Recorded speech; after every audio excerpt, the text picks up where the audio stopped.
ٹھیک ہے. اچھا، اس کے بعد ایک روایت جس کا تذکرہ ہمیں ملتا ہے، جیسے وہ صحیح مسلم میں بھی ہے، کہ جرس جو ہے نا، جرس کے لفظ آتے ہیں، یہ شیطان کا ساز ہے، شیطان کا باج ہے، گھنٹی. اب غامدی صاحب کہتے ہیں جی دیکھیں آپ کے یہاں گھنٹی کون سی حرام ہے؟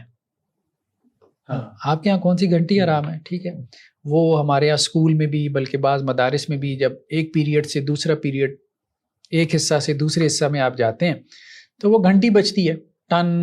ٹھیک ہے، اسی طرح سے ہم آج کل تو جسے ڈور بیل کہتے ہیں، ہر گھر کے باہر جو ہے وہ گھنٹی لگی ہوئی ہے. ٹھیک ہے، اسی طرح سے آپ کہیں کہ جی ہمارے موبائل فونز ہیں ان میں گھنٹی ہیں. تو اب غامدی صاحب کہتے ہیں کہ اصل میں مراد یہ تھی، یہاں لوگوں نے اس سے مراد گھنٹی لے لی اور کہا کہ جی یہ بھی ایک مزمار ہے، ایک آلہ موسیقی ہے. اصل میں مراد یہ تھی کہ اس کو اس لیے شیطان کا ساز کہا گیا کہ فرشتوں کا جو ہے وہ آپ صلی اللہ علیہ وسلم کے ہاں آنا جانا رہتا تھا.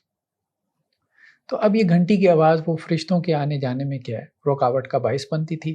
یا اللہ کے رسول صلی اللہ علیہ وسلم جو ہے وہ تسبیح، تحلیل اور تحمید میں مشغول رہتے تھے، تو اللہ کی طرف جو توجہ تھی اس میں یہ گھنٹی جو ہے وہ ایک رکاوٹ بنتی تھی. تو اس گھنٹی سے مراد جانوروں کے گلے والی گھنٹی ہے؟ جانوروں کی گلے والی گھنٹی بھی ہو سکتی ہے جب آپ قافلے میں چل رہے ہیں اور آپ صلی اللہ علیہ وسلم جو ہے وہ تسبیح تحلیل میں مصروف ہیں، تو اس لیے آپ نے اس کو شیطان کا جو ہے وہ باجا کہتے ہیں. اس کے بارے میں وہ یہ بھی تو کہتے ہیں کہ میں بھی اس کی حرمت کی وجہ یہ بھی ہو سکتی ہے کہ جاسوسی کا خدشہ ہو سکتا ہے. وہ پہلے ان کا ایک خیال تھا، لیکن بعد میں انہوں نے شاید وہ خیال بیان نہیں کیا. بلکہ یہ بات بھی آپ نوٹ کریں گے کہ ارشاد اللہ قصری صاحب نے بہت جاندار تنقید کی، حافظ اللہ تعالی، غامدی صاحب کا جو موسیقی کا الاعتصام میں چھپی اور بعد میں پھر وہ کتابی صورت میں بھی آئی. بلکہ موسیقی کی حرمت پہ ایک بہت اچھی بات تو علامہ البانی کی ہے، تحریم و آلات طرب، آلات موسیقی کی حرمت، اس کا اردو ترجمہ بھی ہو چکا ہے. دوسری جو ہے وہ خاص اشراق کے پس منظر میں یا غامدی صاحب کے نقطہ نظر کے پس منظر میں ارشاد اللہ قصری صاحب کی بات ہے. تو غامدی صاحب نے اپنے آپ کو بہت اپڈیٹ کیا، بہت انہوں نے بلنڈرز کی ہوئے تھے شروع میں اپنی باتوں میں، تو وہ انہوں نے اپڈیٹ کیا اور وہ چپکے سے وہ غلطیاں نکال دی. ٹھیک ہے، یعنی جن پہ تنقید کی ارشاد اللہ قصری صاحب نے، وہ کافی بلنڈرز انہوں نے اس میں سے نکالے ہیں. تو وہ اپنا موقف اپڈیٹ کرتے رہتے ہیں، باقی یہ کہ بتاتے نہیں ہیں اور ان کے سامعین یہی سمجھتے ہیں کہ شاید ان کا شروع سے یہی موقف ہے. لیکن اب مسئلہ تو یہ ہے نا کہ جو چلیں غامدی صاحب نے جو ان کی ریکارڈنگ ہے اس میں سے تو وہ چیزیں نکال دیں، لیکن جو ان کا اشراق ہے غالباً 2004 کا، جس میں ان کا ڈیٹیل سے موقف چھپا ہے، تو وہاں پہ تو وہ ساری چیزیں موجود ہیں.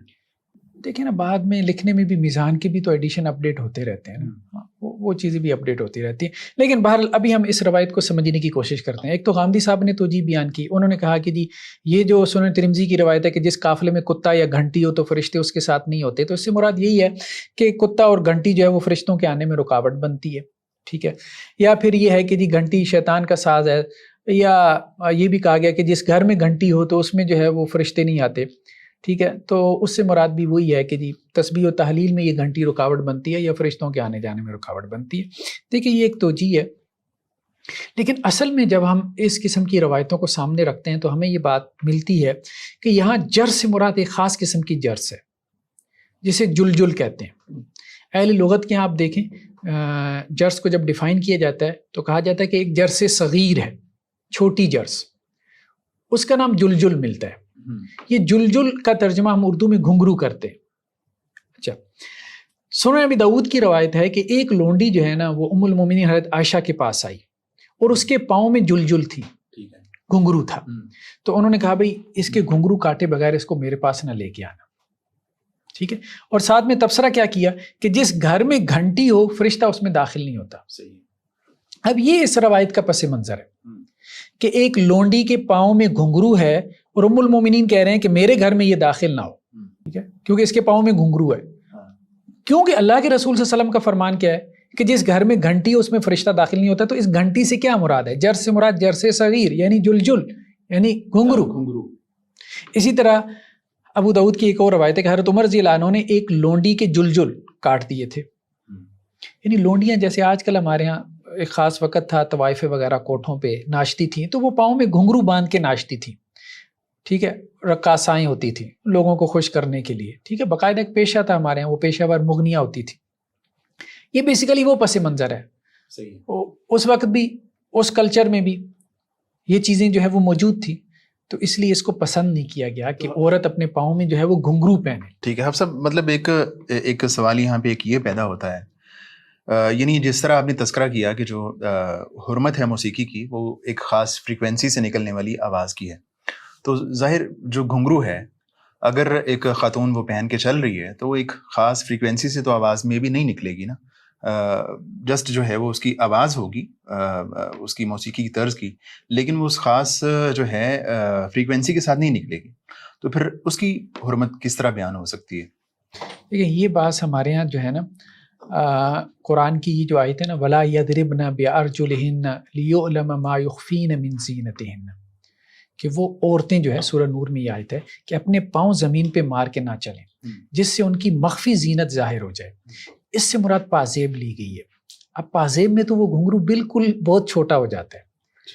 تو اب ایسی آواز کہ جس آواز کی وجہ سے، یعنی عورت نے ایک زیور پہنا ہے، اس زیور کی چھن چھن کی آواز ہے، ٹھیک ہے، وہ چھن چھن کی آواز موسیقی کی آواز نہیں ہے، لیکن وہ مردوں کو چونکہ متوجہ کرنے کا سبب اور باعث بنتی ہے، تو اب یہاں حرمت کا سبب کچھ اور ہوگا.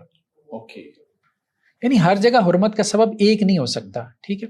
تو یہاں پہ یہ جو سنن ابی داؤد کی روایت ہے کہ حضرت عمر رضی اللہ عنہ نے ایک لونڈی کے جلجل جو گھنگرو کاٹے تھے، تو ساتھ میں کیا کہا تھا کہ ہر گھنٹی کے ساتھ شیطان ہوتا ہے، یعنی یہ وہ گھنٹی ہے جس کے ساتھ شیطان ہے.